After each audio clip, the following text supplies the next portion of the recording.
The Legacy Project. Admiral Chen Zhang stood at the observation deck of Orbital Station Alpha, his weathered face reflected in the reinforced plasteel window. Below him, the massive shipyards of Earth stretched across the horizon, their skeletal frameworks illuminating the night side of the planet like a constellation of artificial stars. Each yard housed a vessel that represented 50 generations of human perseverance and innovation. The Titan-class starships. The first alien scout ship had appeared at the edge of the solar system 3 days ago. Their arrival wasn't unexpected. Humanity had been broadcasting its presence for decades. What surprised the aliens was the scale of human engineering they encountered.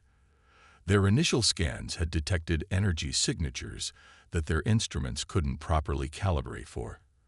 Readings that suggested impossible levels of power generation. Admiral. Lieutenant Sarah O'Connor's voice came through the comm system. The Centauri Council's delegation has entered the system. Their lead ship is requesting permission to dock. Zhang straightened his uniform, a habit formed over 40 years of service. Grant them clearance, Lieutenant, and notify Dr. Patel that her presence is required in the diplomatic suite. Dr. Amara Patel was the project director of the Legacy Initiative, the ambitious program that had transformed human civilization from a planetary species to a stellar power. She represented 15 generations of her family's dedication to the project, just as Zhang represented his own family's military legacy. As Zhang made his way to the diplomatic suite, he passed dozens of workers and engineers, each carrying the weight of their ancestors' dreams. The Legacy Project had begun in 2157, when humanity realized that achieving true interstellar travel would require more than just incremental advances. It would need a fundamental reimagining of physics and engineering. The diplomatic suite's doors slid open, revealing Dr. Patel already waiting inside. Her dark eyes sparkled with the same intensity that had made her grandmother famous for cracking the mysteries of quantum folding technology. "They're going to be shocked," she said, not looking up from her datapad. "The Centauri Council believes we're barely past fusion drives." "Let them believe what they want," Zhang replied, positioning himself near the window. "We've spent generations preparing for this moment."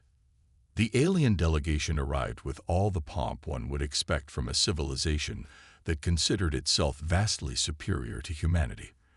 The Centaurians were tall, elegant beings with iridescent skin and multiple sets of arms, a species that had achieved spaceflight when humans were still learning to forge iron. Their lead diplomat, first speaker Anxithal, entered the room with an air of condescension that quickly faltered upon seeing the massive shipyard through the window. 3 Titan-class vessels were under construction, each nearly 20 kilometers in length. "Impossible," Anxithal whispered, all 4 hands trembling slightly. "Our scans indicated. We thought." "Your scans were correct," first speaker, Dr. Patel said, stepping forward. "What you're seeing is the culmination of 50 generations of human engineering and sacrifice. Welcome to the Legacy Project." John watched as the alien delegation huddled together, their translators working overtime as they discussed what they were seeing. He could understand their shock. The Titan-class ships weren't just large. They represented technological achievements that the Centauri Council had deemed impossible. "These vessels," Anxithal finally spoke, "they cannot be functional. The energy requirements alone would." Dr. Patil activated a holographic display, showing the internal schematics of the nearest ship. "We solved the energy crisis 3 generations ago with the development of quantum fold reactors. Each ship carries enough power to light up a small star system." The aliens' reaction was everything humanity had hoped for. After centuries of being dismissed as a primitive species, after generations of sacrifice and dedication, humanity was finally showing the galaxy what they were capable of. "But why?" another diplomat asked. "Why commit so many resources, so many generations to such a project?" Zhang stepped forward, his voice carrying the weight of centuries of human determination. "Because that's what humans do. We see the impossible, and we build until it becomes possible. We dream across generations, each one adding their piece to the puzzle. As if to emphasize his point, a massive section of the nearest ship's hull moved into place, guided by swarms of construction drones. The sound of the locking mechanisms echoed through the station, a testament to human engineering precision. First speaker, John continued, "What you're seeing isn't just a display of technology. It's a statement of who we are as a species. We may be young compared to the Centauri Council, but we are patient, we are determined, and we are ready to take our place among the stars." The aliens watched in stunned silence as construction continued below them, the reality of humanity's achievements slowly sinking in. They had come expecting to find a primitive species barely capable of interplanetary travel. Instead, they found a civilization that had spent 50 generations building something that would change the balance of power in the galaxy forever. The Legacy Project wasn't just about building ships. It was about proving that humanity's greatest strength wasn't their technology or their resources, but their ability to work together across generations toward a single goal. And now, as the alien delegation struggled to process what they were seeing, that goal was finally within reach. First Contact's surprise. The news of humanity's achievements spread through the Centauri Council's networks like a quantum cascade. Within days, diplomatic vessels from 30 different species converged on Earth's solar system, their crews eager to witness what many still considered impossible. The Legacy Project had become the greatest topic of discussion in known space. Dr. Paddle stood in the primary engineering bay of the TS Prometheus, the first completed Titan-class vessel. Around her, alien diplomats and scientists moved in clusters, their environmental suits necessary in the ship's human-optimized atmosphere. Their instruments probed and scanned, each reading confirming what they refused to believe. The quantum fold reactor. A Meridian physicist named Val Core said, his crystalline form reflecting the blue glow of the engine core, "It shouldn't be stable. The theoretical models we developed showed that such a design would collapse within minutes." "Your models weren't wrong," Paddle replied, bringing up a holographic display of the reactor's internal structure. "They just didn't account for human stubbornness. We lost 3 research stations and 200 brave souls before we cracked the stability matrix. Each failure taught us something new, and we refused to give up." The aliens fell silent, processing the implications. Humans hadn't just succeeded where others had failed. They had persevered through losses that would have made other species abandon the project entirely. Above them, Admiral Jung was conducting a different kind of tour. The Prometheus's bridge was a testament to human ergonomics and efficiency, every system designed to be operated by a minimal crew if necessary. The alien military observers took particular notice of the weapon systems, not for their destructive capability, but for their remarkable restraint. "Your vessels could easily be converted into warships," noted Supreme Commander Kexty of the Arcturus Defense Fleet. "Yet you've prioritized exploration and scientific capabilities. Why?" Zhang smiled, remembering similar discussions with his own superiors decades ago. "Because the Legacy Project was never about power or dominance. It was about reaching further, understanding more. The weapons you see are defensive. We built them hoping we'd never need to use them." But not everyone was impressed by humanity's achievements. In the Centauri Council's emergency session, voices of concern and fear began to rise. First Speaker Anxtheful found himself defending humanity's right to possess such technology against species who saw them as upstarts and potential threats. "They're too young," argued the Proximan delegate, his neural tendrils pulsing with agitation. "No species should advance this quickly. It defies natural development." "Natural development," Anxthal countered, his recent experience with humans having changed his perspective. They spent 50 generations, over 1,500 of their years, methodically working toward this goal. How is that not natural development? Back on the Prometheus, Dr. Patel was demonstrating the ship's dimensional fold capabilities to a group of skeptical xenophysicists.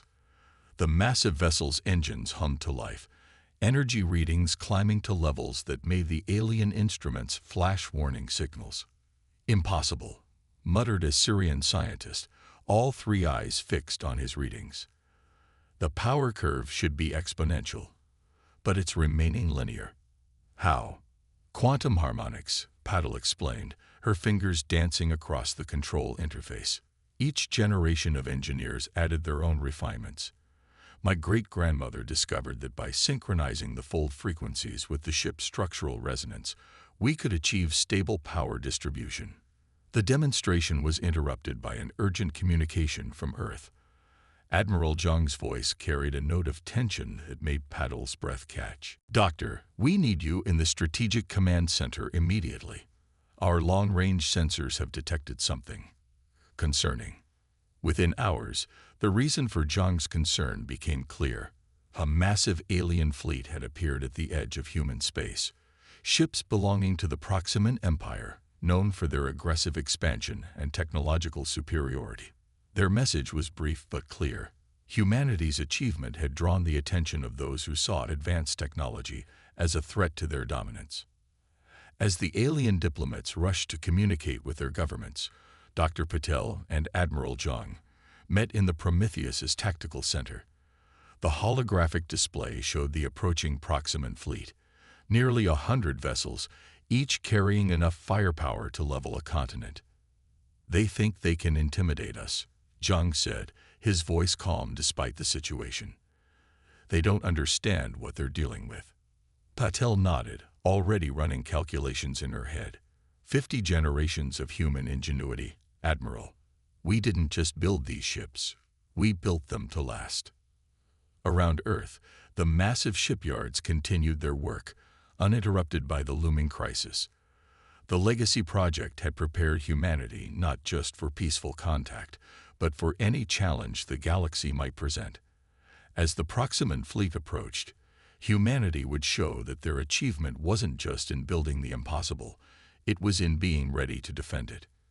The next 48 hours would test not just the Legacy Project's technology, but the very principles that had driven humanity to spend 50 generations reaching for the stars. The galaxy was about to learn that humans didn't just build monuments to their dreams, they built tools to protect them. The demonstration. The Proximan fleet emerged from hyperspace in a display of overwhelming force. Their ships, black as deep space and bristling with weapons, formed a massive wall of steel and energy that stretched across Earth's orbital plane. To the alien diplomats still present in the solar system, it seemed like humanity's brief moment of glory was about to end. But Admiral Zhang and Dr. Patel had been waiting for this moment. As the Proximan ships took up attack positions, the true nature of the Legacy Project began to reveal itself. "All ships, execute Protocol Omega," Zhang commanded from the Prometheus's bridge. His voice was steady, carrying the weight of generations of preparation. "Show them what 50 generations of human innovation can do." The response was immediate and breathtaking. The 3 completed Titan-class vessels, Prometheus, Atlas, and Hyperion, began to move in perfect synchronization. Their massive forms, each 20 kilometers long, shifted with an agility that defied their size. But it wasn't their movement that caught the Proximans off guard. It was what happened next.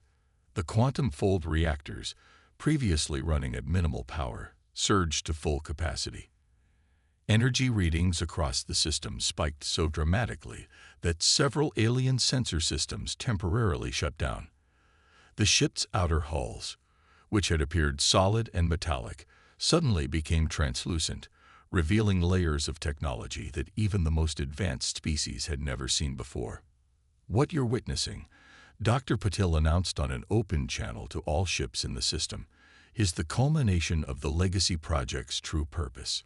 These aren't just ships, they're the most advanced defensive platforms ever created." The Proximans, confident in their superior numbers, launched their first attack. Thousands of energy beams and projectiles streaked toward the human vessels.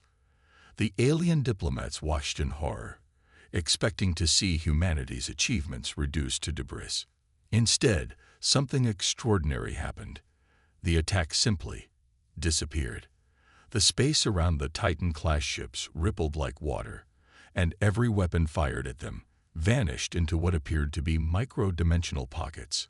Quantum defense grid, Patel explained to the stunned observers. My mother's contribution to the project.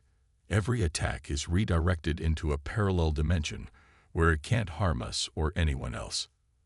The Proximan commander, visible now on the main communication screen, struggled to maintain his composure. Impossible. No species has mastered dimensional manipulation on this scale. No species, Zhang replied calmly, ever spent 50 generations focused on a single goal.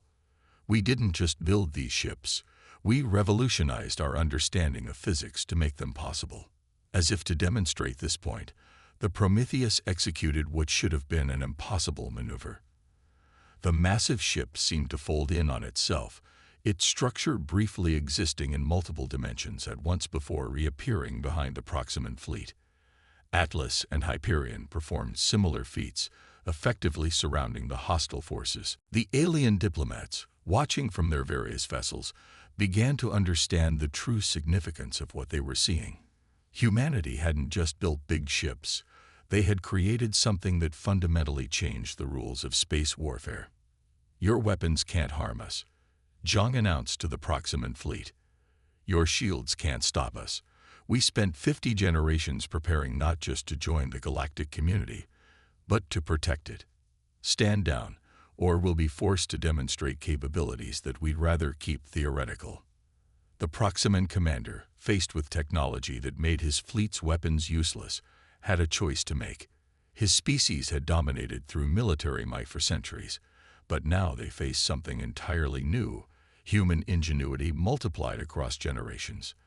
The Legacy Project, Dr. Patel addressed all listening ships, was never about building the biggest ships or the most powerful weapons. It was about ensuring that when humanity finally reached the stars, we would be ready for anything. Each generation added their own innovations, their own solutions to problems that most species never even considered. The Titan-class ships began to emit a soft, pulsing light that seemed to bend the very fabric of space around them. Sensor readings from every ship in the system went haywire as reality itself appeared to flex and shift. This is your final warning, Zhang stated firmly. The next demonstration won't be a demonstration at all. The Proximans, faced with technology they couldn't understand or counter, finally began to withdraw. Their retreat was orderly but swift, their mighty fleet suddenly looking far less impressive against humanity's achievements. As the threat receded, the alien diplomats erupted in a flurry of communications and questions. They had come expecting to study an upstart species' primitive attempts at large-scale engineering. Instead, they had witnessed the debut of a civilization that had spent 50 generations preparing to rewrite the rules of space travel and warfare. We should have guessed. First speaker Anxithal mused to Dr. Patel as they watched the Proximan fleet disappear into hyperspace. Any species patient enough to spend 50 generations building these ships would never do so without a greater purpose. Patel smiled, thinking of all the generations of humans who had contributed to this moment. The greatest purpose of all, first speaker, to ensure that when humanity finally reached the stars, we would be ready to protect not just ourselves, but anyone who needed protection. The Legacy Project had proven to be more than just an engineering achievement. It was humanity's statement to the galaxy, a declaration that they were ready to take their place among the stars, not just as another spacefaring species, but as guardians of peace and innovation. Trial by fire. In the days following the Proximan retreat, Earth's solar system became the center of galactic attention. Representatives from hundreds of species arrived, not just to study the Titan-class ships, but to understand the civilization that had accomplished what many had deemed impossible. The Legacy Project had transformed from an engineering marvel into a symbol of hope for younger civilizations and a wake-up call for the established powers. Admiral Zhang found himself in endless diplomatic meetings, explaining humanity's vision to increasingly interested alien delegates. The Centauri Council, once dismissive of Earth's potential, now actively sought human participation in their highest committees. Your species has changed everything. A Meridian elder named Solvax explained during one such meeting. Not just technologically, but philosophically. The idea that a civilization would commit 50 generations to a single goal, it challenges our fundamental assumptions about progress. But amid the diplomatic frenzy, Dr. Paddle detected something troubling. The quantum sensors she had helped design were picking up unusual disturbances at the edge of monitored space. Something was approaching. Something that made the Proximan fleet look insignificant. "Admiral," she called Zhang away from a diplomatic session. "You need to see this." The holographic display in the Prometheus's command center showed a massive anomaly moving through space. It wasn't using any known form of propulsion, and its energy signature was unlike anything in human or alien records. "What are we looking at, Doctor?" Zhang asked, studying the readings. "I believe," Paddle replied slowly, "we're about to find out why my great-grandmother insisted on building quantum defense grids into the ships. She left notes about a threat she had detected, something she called the void tide." The anomaly grew closer, and the truth became clear. It wasn't a fleet or a single entity. It was a wave of pure, destructive energy, consuming everything in its path. Alien ships that had lingered at the edge of human space began sending desperate distress calls as the phenomenon approached. Zhang's decision was immediate. All Titan-class vessels moved to intercept. This is what we built these ships for. As the three massive human ships positioned themselves between Earth and the approaching threat, the alien diplomats watched in stunned silence. Many offered their own ships to help, but Zhang declined. "Your technology isn't compatible with what we're about to attempt," he explained.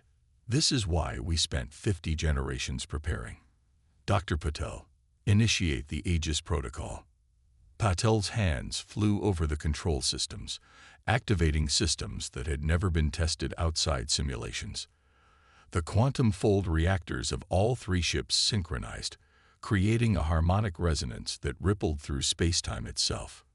"What we're attempting," she broadcast to all observing ships, "is the creation of a quantum barrier, a wall between dimensions that should contain and redirect the void tide. If we're successful, we'll save not just Earth, but dozens of inhabited systems in its path." The Titan-class ships began to glow with an inner light that seemed to bend reality around them. Their massive forms appeared to exist in multiple dimensions simultaneously, creating a barrier of pure energy that stretched across the path of the approaching destruction. When the void tide hit the barrier, the display was beyond spectacular. Space itself seemed to fold and ripple as two incomprehensible forces collided. The quantum defense grids, designed over generations of human innovation, began to do their work, not just blocking the tide, but redirecting its energy into parallel dimensions where it could safely dissipate. "Impossible," whispered First Speaker Exthal, watching from the safety of the Centauri flagship. "They're not just stopping it, they're unmaking it." The strain on the ships was enormous. Warning signals flashed across every console as the quantum fold reactors were pushed to their theoretical limits. But 50 generations of engineering held firm. Systems designed by long-dead human scientists performed exactly as their creators had hoped they would. "Power fluctuation in grid section 7, an officer reported. Compensating. Reroute auxiliary power," Zhang ordered. "Just like the simulations. We've trained for this." The battle between human technology and the cosmic force lasted for hours. The alien observers watched in awe as the Legacy Project's true purpose became clear. Humanity hadn't just built these ships for exploration or defense against conventional threats. They had created them to stand against forces that most species hadn't even imagined could exist. Finally, the last remnants of the void tide dissipated into the quantum barriers. The threat that could have devastated dozens of civilizations had been stopped by human ingenuity and foresight. As the Titan-class ships powered down their defensive systems, the quantum fold reactors cooling from their unprecedented exertion, a new reality settled over the gathered species. Humanity hadn't just proven themselves capable of building impressive ships. They had demonstrated the ability to protect the entire galaxy from threats beyond normal comprehension. Now you understand. Dr. Patel addressed the stunned alien representatives. The Legacy Project wasn't about proving ourselves superior or gaining power. It was about being ready. Ready to stand against any threat. To protect not just humanity, but all sentient life. The implications were staggering. In a single day, humanity had gone from being seen as an upstart species to perhaps the galaxy's greatest defenders. The Legacy Project had proven to be exactly what its creators had intended, a shield for all civilization, crafted over 50 generations of dedicated human effort. A new era. 1 month after the Void Tide incident, Earth's orbital shipyards hummed with unprecedented activity. Alien engineers worked alongside human technicians, sharing knowledge and learning the principles that had made the Legacy Project possible. The Centauri Council had unanimously voted to establish Earth as the headquarters for a new galactic defense initiative, recognizing that humanity's 50 generations of preparation had created something the galaxy desperately needed. Admiral Zhang stood in the newly constructed Galactic Coordination Center, watching as representatives from over 200 species collaborated on adapting human quantum technology for their own vessels. The Legacy Project had evolved from a human achievement into a shared galactic endeavor. The initial retrofits are exceeding expectations, Dr. Patel reported, joining him at the observation window. The Meridians have already successfully integrated a scaled-down version of the quantum defense grid into their flagship.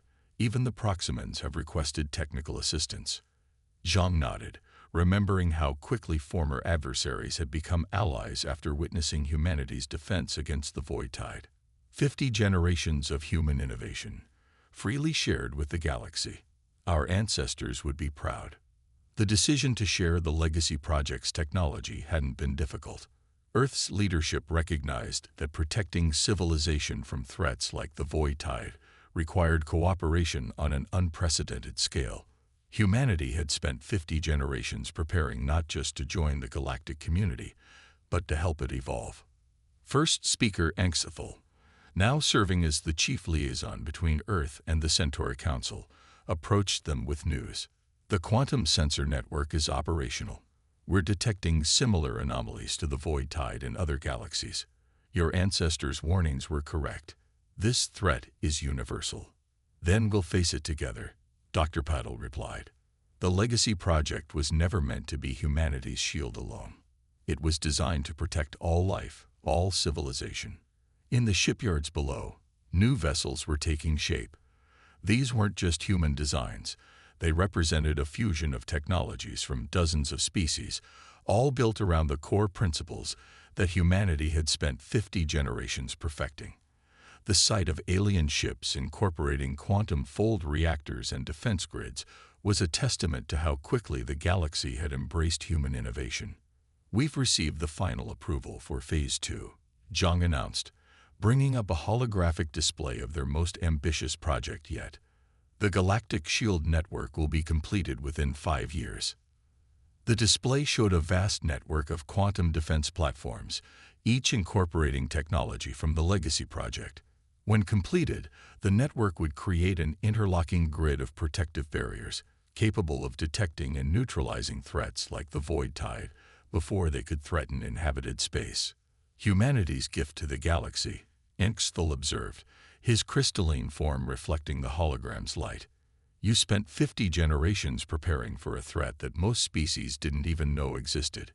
Now you're teaching us how to stand against it together. Dr. Patel smiled, thinking of all the generations of scientists and engineers who had contributed to this moment. That's what humans do. We see a problem, no matter how distant or difficult, and we work to solve it. Not just for ourselves, but for everyone. The Legacy Project had transformed from a symbol of human achievement into a foundation for galactic unity. Species that had once competed for dominance now worked together, understanding that the true measure of civilization wasn't technological superiority, but the willingness to protect and support all sentient life. In the decades that followed, humanity's influence grew not through force or dominance, but through their commitment to sharing knowledge and standing against common threats. The Titan-class ships, once viewed with suspicion and fear, became symbols of protection and hope throughout the galaxy. Admiral Zhang, nearing the end of his career, often reflected on how far humanity had come. "We didn't just build ships," he would tell young officers during training. "We built bridges between species, connections that will last for generations to come." The Legacy Project's true legacy wasn't just the technological marvels it had produced, but the way it had changed how species viewed their place in the cosmos. Humanity had shown that true greatness came not from power or dominance, but from the willingness to spend generations working toward the common good. Dr. Patel continued to lead innovations in quantum technology, working with scientists from hundreds of species to expand upon the foundation her ancestors had built. Each breakthrough was shared freely, strengthening the bonds between civilizations and ensuring that the next generation would be better prepared than the last. As new threats emerged from the depths of space, they were met not by individual species acting alone, but by a united galaxy armed with humanity's greatest gift, the knowledge that together, with patience and dedication, any challenge could be overcome. The Legacy Project had begun as one species' dream of reaching the stars. It ended as proof that the greatest achievements come not from short-term thinking or individual glory, but from the patient, determined effort of generations working toward a goal greater than themselves. In the end, humanity's 50 generations of preparation had given the galaxy something far more valuable than advanced technology. They had provided a model for how civilization itself could evolve. Through cooperation, dedication, and the understanding that the greatest achievements take time, patience, and the willingness to work for a future you might never see. The stars themselves seemed brighter now, as if reflecting the hope of a galaxy united in purpose, forever changed by humanity's gift of foresight and protection.